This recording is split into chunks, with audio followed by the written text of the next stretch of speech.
बाय इलेक्शनावनो जोंनि UPPL दोलोखौ मोजां मोननानै जे मैयासो थांनाय मैयानि दिनाव ओइ रान्दुनिपारा गामियाव प्रनिता प्रनिता बसुमतारी बिथाङा माने जोंखौ जे बिथाङा सासे BPF दोलोनि मावथि सोद्रोमामोन। बिथाङा जोंखौ बारे बारे खावलायहरदों जे जोङो BPF दोलोनिफ्राय नोंथांमोननि UPPL दोलोआव जयनिं जानोसै अन्नानै जोंखौ एक्सेप्ट खालामदो होननानै बिथाङा खावलायहरदों। बे खावलायहरनायावनो जोंनि मानगोनां बिजाथि जोंनि UPPL जों थिसनजानाय बिजाथि मन्टु बर' बिथाङा लोगोसे आंबो थांनानै बिथांमोनखौ जों जबरदस्तबो खालामाखै, गावसोरनो लेंहरदों, गावसोर लेंहरनायखायसो जोंबो थांदों।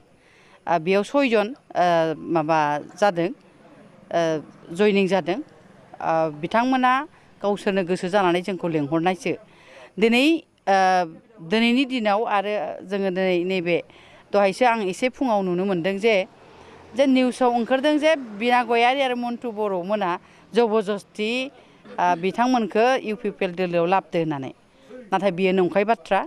आङो रायजो राजा आइ आफानिसिम मिथिहोयो जे बिथांमोनहा जोंखौ लेंहरनायखायसो जोङो थांनानै बिथांमोनखौ जयनिं खालामहैदोंमोन। जाय माने जोङो ओरैनो बे जानो गोसो गैयै मानसिखौ गोदनायाव सेरनानै जाहोबाबो बे जानो हाखाया। ओंखायनो आं बुंनो नागिरदों बिथांमोना जोंनि UPPL दोलोआव जोंखौ बुरखायनानै लांदों मादों होननानै बिथांमोनहा फानबायदों जे दिनै मानि थाखाय जोंखौ बिदि माने फानखो दा मिथिनो मोना, बा बिथांमोना राजनितिकनि खैसाराव गोलैदोंबो जानो हानाय, बा बिथांमोनखौ जबरदस्ति खालामनानै बुंहोदोंबो जानो हानाय। दा जोङो मैया जों फोथायनानै बिथांमोननिफ्राय जोङो बाइकबो लाहोआखै बा निउस पेपारावबो होआखै। जों जास्ट जोंखौ मोजां मोननानै दिनै जोंनि मानगोनां बिटिआरनि चिफ प्रमद बर' बिथांनि मावनाय, बिथांनि दैदेननायखौ मोजां मोननानैसो बिथांमोना जोंनि UPPL दोलोआव हाबनो होननानै गावसोरनो गोसो जानानै हाबफैदों। दा जोंबो एक्सेप्ट खालामदोंमोन। दा बेयाव हठात हरसेयाव मा जादों, उल्थायै बिथांमोना जोंखौ फान्दायनानै दिनै निउसाव बरनदों। नाथाय बियो एकदम नंखाय बाथ्रा। जों माब्लाबाबो बिथांमोनखौ बुरखायाखै आरो बिथांमोनहा मा प्रमान दं जोंखौ जे बुरखायनानै लांदों मादों। जोंथ' बिसोरखौ फन हरनानैबो लेंहराखै।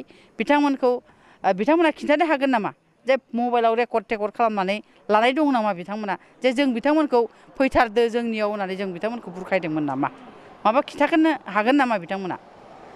दा बेखायनो आं बुंनो नागिरदों जे बोरै हागोन बोरै हाया BPFआ जोंखौ खैसाराव खोख्लैनो हायो नामा, नैबेखौ लानानै रायजो राजा आइ आफानिसिम जाहाथे जोंखौहाय गाज्रि दागो फोनांनो हायो नैबेखौसो नायगासिनो दङ।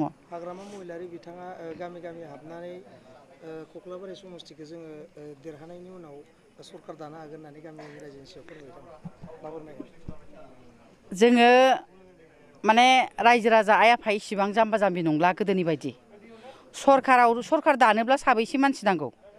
जोंहा 40ता समस्तियाव 21 जन मानसि मोनोबासो जोङो सरखारखौ दानो हायो।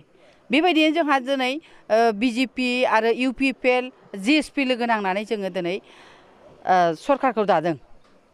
दा जोंहा गोबां 28 जन दङ। बेयाव जोङो जथेस्थ' जोंहा मजबुत मोनसे सरखारखा बिटिआरआव। दा बिथांमोनहा 11 जन 12 जन माबाखौ लानानै MCLA खौ लानानै माबोरै सरखार दानो हायो? दा जोंहा ओंखायनो जोंना इयो मा होनदोंना रन्जित बसुमतारी बिथाङा होनदों जेरै जोंनि बर' रावाव बाथ्रायाव गैया होमबा अनला खारियाव आगान थाया होननाया, नैबे बाथ्रायानो आरोखि। दा बेबायदि जादों। बिथाङा जे बुंबाय थादों सरखार दागोन, कख्लाबारि नैबे माबा जोबनाय लोगो लोगोनो सोरखौ लानानै सरखार दागोन? दे माने रायनाया रायखागोन, जोंखौ बुंनाया बुंखागोन बायदिसिना। माने मैदेर थाबायबा सैमाया सोंखायो जाहैदों। दा बेखौ जों जेबो खर' साया। जिहेथु जोंना सरकारा मन्थु देरहाबाबो देरहायाबो जोंनि सरकार थाखागोनखा। आरो देरहागोनाथ' 100%खा। जोङो गोबां आं मैया दाख्लैनिफ्रायनो फैनानै मोनथिनो मोनदों रायजो राजा आइ आफाया थांनाय MLA आव बेसेबांमोन बेनि बांसिनसो जोंजों फैगासिनो दङ। मानो होनबा जोंजों दिनै GSP दङ, BJP दङ।